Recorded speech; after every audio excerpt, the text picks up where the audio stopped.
Okay, so everybody, this is let me get my cameras rolling here. That's gonna fall off. And you know what else I'm gonna you fully. Well, I'm like, you can have me like 3D or something. Yeah, Some there we go. Yeah, I could video process, game or I something could like process that. into 3D. You want to Yeah, get these superimpose me into. blue-red goggles for when we play back from their class. Anyway, this is Terry Kuzma. He teaches in the Nano Manufacturing Technology, or the Capstone semester, as we call it. This semester, you know, that you can add on to your program here at Technolog. We talked about it, and Terry, well, we've been working in this Capstone program for 10 years now. Oh yeah, yeah. I think I've been teaching it for 12 or 13. I'd have to, you know, look at a calendar or something like that. But in and around there, because it was before 9/11. So that, yeah. Because I know I was teaching when 9/11 happened, because I remember that as a date, right?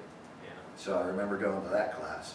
Yeah. So that, you know, so it's 2000. I taught before 2001. So I think I started teaching in '99. Yeah, and we're So approaching, about I at think, that point. we're approaching close to 100 students in college alone that have been to the program. And overall, it's obviously it's in the hundreds. Yeah, there's over 700 students who went through the program. And that's a lot of students in some ways, or a lot of education, because you can do the math on it. They're there for 6 credits. So it's like 4,200 classes, you know what I mean? It's a lot of time spent doing that. And within the course, just to get you guys ready if you wanted to take it. And it's fun. All the students say, the 9 out of 10 students say that they would take it again. That's kind of crazy. You know, 1 out of 10, you know, wasn't raised right or something, right? There's something wrong with them. So if you're normal, you'll probably like the course. But they say that it's the hardest that they've ever worked, but the most return for like time that they spend in the classroom or doing homework. Because you actually do something with what you know. So it's a really good course, and I'm proud that I teach it, that people like it. And they like it because it enriches them, not because it was easy credits or any of that other stuff. They like it because they're like, I went to school, and school was really difficult, and it's very challenging to take, you know, EE 101, Chem 101, Physics 101, and calculus and all that other stuff, when you don't know that it's valuable and you really don't apply it. When you apply it, you're like, it's really cool. Physics is wonderful. I mean, it's like having tools in a drawer but never getting to use them. Once you're allowed to use the tools and make stuff, it's pretty enriching. And generally you would make things and use a lab when you're in graduate school. Because when you're undergrads, there's not enough labs and all that other stuff to put you through. And they give you tertiary labs like in chemistry, etc. But this course is half laboratory. And it's expensive equipment, real nice equipment, you know, and equipment that they use in manufacturing today. So it's actually very valid kind of stuff.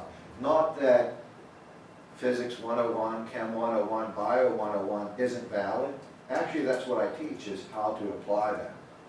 And really, if you don't understand, which I don't think anybody does the first time through, Physics 101, Chem 101, etc., you understand it when you apply it. It's like somebody telling you to ride a bicycle, and then you ride a bicycle. So there's a big difference.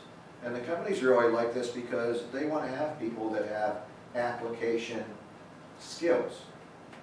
So, you know, your academic skills give you the ability to apply that knowledge to some kind of, you know, manufacturing. You have to make money, right? I mean, you're making money for a company. So, you know, what nanotechnology is, I guess, well, I'll ask you, does anybody know what, because I told you I was going to be asking you guys stuff. What is nanotechnology? Does anybody know, or what would they say about that? Nanotechnology. What do you think it is? Or nano manufacturing. So it's nano, so it's 10 to the minus 9 meters, which is insanely small. Does everybody see that? This is like atomic kind of scale in and on that level. Because 10 to the minus 6 is 1 micron, and a hair is 100 microns. So 100 microns, and that's, you know, 10 to the 2 times 10 to the 6, right? So it's 10 to the 4 kind of thing, minus 4. So that's what you're looking at. We're saying 10 to the minus 9. This is like taking a hair and cutting it a zillion times. Does everybody see that?